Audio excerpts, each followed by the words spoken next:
अस्सलाम वालेकुम दोस्तों, मैं हूं खालिद रज़ा और आप देख रहे हैं रज़ा इलेक्ट्रॉनिक्स यूट्यूब चैनल। दोस्तों, आज की इस वीडियो में हम पंखे की बेरिंग साइज़ पे बातचीत करेंगे। जैसा कि हमारे पास यहाँ पे एक ओल्ड मॉडल का सीलिंग फैन का स्टेटर है और इसकी ये बेरिंग निकली है जो कि बहुत आवाज़ कर रही है, तो हम इसकी बेरिंग को चेंज कर रहे थे। तो जैसा कि आप यहाँ पे देखें, ये बेरिंग जो है वो बिल्कुल इसमें सही, इसका साइज़ जो है वो सही है और फिक्स है, लेकिन आवाज़ होने की वजह से हम इसके बेरिंग को चेंज कर रहे हैं। यहाँ पे हमारे पास 6203 का बेरिंग है। इस बेरिंग पे साइज़ सही तौर से हमें समझ में नहीं आ रहा है इसकी नंबर की लिखाई, तो हमने 6203 का बेरिंग लिया है और अगर हम इसे मैच करते हैं तो आप देख सकते हैं बिल्कुल हमें दिखने में ये बराबर नज़र आ रहा है।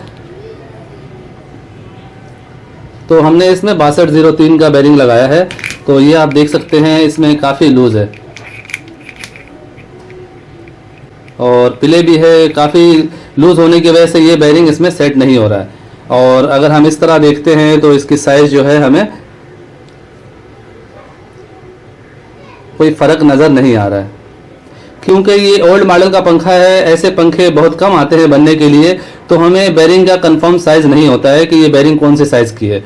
बज़ाहिर ये 6203 है, लेकिन 6203 नहीं है। जैसा कि इसके ऊपर नंबर हम देखें तो इसके ऊपर नंबर लिखा हुआ है। ये जापानी बेरिंग है, यहाँ पे जैसा कि आप देख सकते हैं जापान लिखा हुआ है। और अगर इसका साइज़ देखें तो 8C0341 यानी 0341 का ये बेरिंग है। और जब हमने इस बेरिंग का साइज़ का मालूमात किया तो इस वक्त जो है इस बेरिंग का साइज़ कुछ यूँ आ रहा है, जैसा कि यहाँ देखें 6203ZZ16।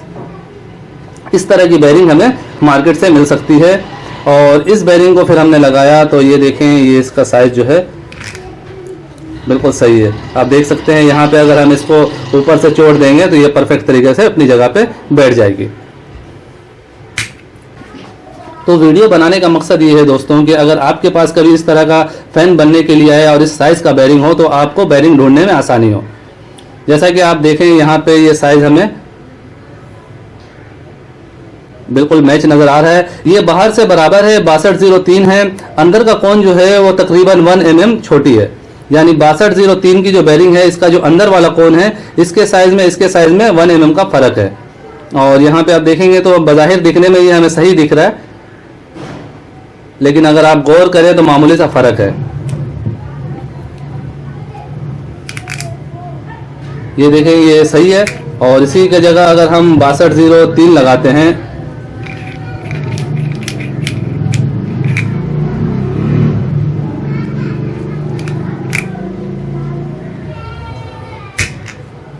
दोस्तों, यहाँ पे बेरिंग साइज़ की बात मुकम्मल हो गई। अब बात करते हैं इस सीलिंग फैन के वाइंडिंग फार्मूले पे, इस स्टेटर के वाइंडिंग डेटा पे। ये 36 स्लॉट का सीलिंग फैन का स्टेटर है और जैसा कि इसकी वाइंडिंग मुकम्मल हो चुकी है, इसमें हमने 6 कॉइलें अंदर और 12 कॉइलें बाहर दी हैं। पहले जो ये बनी हुई थी कंपनी की जीनियन वाइंडिंग में, अंदर 12 कॉइलें थी, ऊपर 12 कॉइलें थी, यानी रनिंग और स्टार्टिंग में 12-12 कॉइलें थी। चेन वाइंडिंग में ये बनी हुई थी, तो हमने इसे सिंगल वाइंडिंग में बनाया है। पहले इसके कनेक्शन अंदर बाहर दोनों तरफ टॉप टू टॉप थे, अभी इसके कनेक्शन हमने अंदर सीरीज में किए हैं, ऊपर टॉप टू टॉप किए हैं। पहले ये पंखा जो है 32 और 31 से बना हुआ था। अंदर 12 कॉइलें थी, 32 नंबर कॉपर वायर से हर कॉइल में 350 टन दिया गया था। ऊपर भी 12 कॉइलें बनी हुई थी और हर कॉइल में 320 टन दिया गया था 31 नंबर कॉपर वायर से।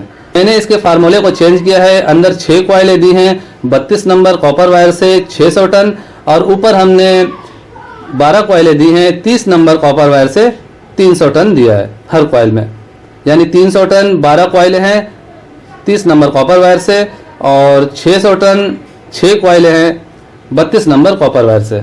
अंदर सीरीज कनेक्शन है, ऊपर 1 से 3 का कनेक्शन है। हमारी वाइंडिंग मुकम्मल हो चुकी है। ये था कॉपर वाइंडिंग का वाइंडिंग फार्मूला। अब बात करते हैं सिल्वर में अगर हम इसे बनाना चाहें तो सिल्वर वायर से हम किस तरह इसे वाइंड करेंगे। सिल्वर यानी एल्युमिनियम वायर से हम इसे 30 नंबर वायर से बनाएंगे। 6 कॉइलें टोटल देंगे, हर कॉइल में 600 टन देंगे एल्युमिनियम वायर से। और इसी तरह ऊपर हम 29 नंबर एल्युमिनियम वायर यानी सिल्वर वायर से इसे वाइंड करेंगे। 12 कॉइलें देंगे और हर कॉइल में 300 टन देंगे। और कनेक्शन इसी तरह ही होगा, अंदर सीरीज होगा, ऊपर 1 से 3 यानी टॉप टू टॉप। आप इसे एल्युमिनियम वायर से वाइंडिंग करें या कॉपर वायर से वाइंडिंग करें, दोनों ही सूरत में इस पंखे की स्पीड इस वाइंडिंग डेटा से बहुत अच्छी होगी जो मैंने आपको बताया है। कई दफ़ा ये सवाल आया है कि रनिंग कौन सी वायर को बनानी चाहिए, यानी चाल किस वायर पे सीधी करनी चाहिए, किस कॉइल पे सीधी करनी चाहिए। तो हमेशा जो मोटी तार होती है उसे हम रनिंग बनाते हैं। ये बात आप ध्यान में रखें कि जब जो भी तार मोटी होगी उसे आप रनिंग बनाएंगे, जो पतली तार होगी वो स्टार्टिंग बनेगी। मोटर में भी आप देखते हैं 22 नंबर तार जो होती है वो रनिंग होती है, और अगर हम 24 डालते हैं या फिर 23 डालते हैं वो स्टार्टिंग होती है। इसी तरह 32 नंबर तार जो है वो स्टार्टिंग है, 30 नंबर तार रनिंग है। अगर आप 30 नंबर सिल्वर डाल रहे हैं तो 30 नंबर तार जो है वो स्टार्टिंग हो जाएगी, और 29 नंबर जो सिल्वर वायर होगी वो रनिंग होगी।